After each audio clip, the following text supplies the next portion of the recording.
nó rồi rồi rồi cái cho nó chết tặng nó rồi nó chúng tôi đầu ở đâu chứ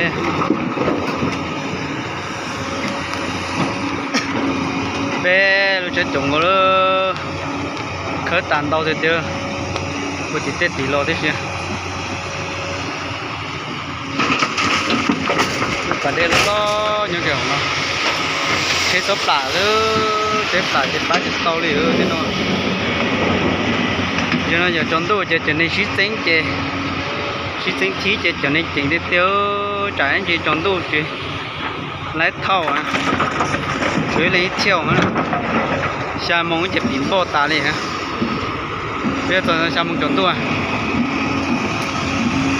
phải là tôi chế trốn tu kita tak apa je.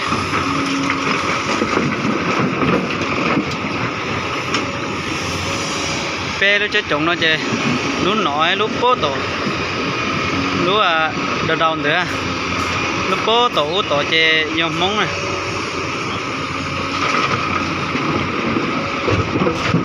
Sao thế? Cho cái trống nó toàn chơi đặt tay. Là tiếng ý ru là不好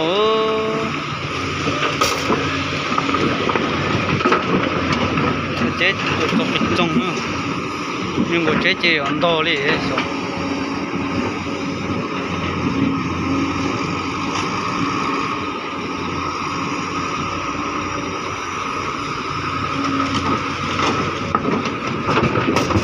con béขี้cẩu à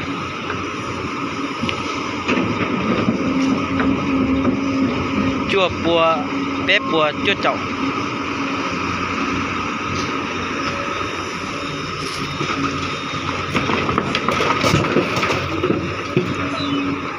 rồi nó chỉ là mặt thớ rồi chỉ phụ con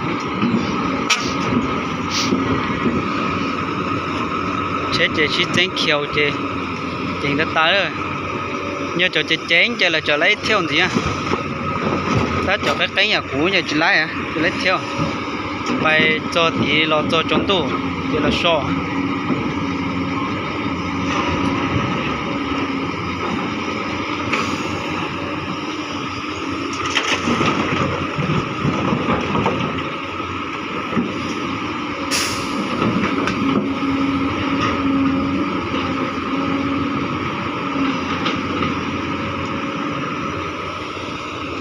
lúc phải nó chính đất tá rồi lúc phải nó chậu chít than lỡ đi ư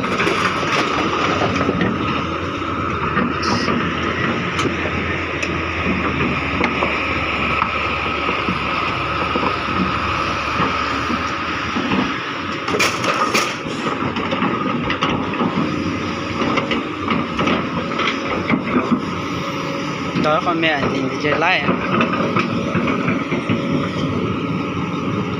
santu kita lái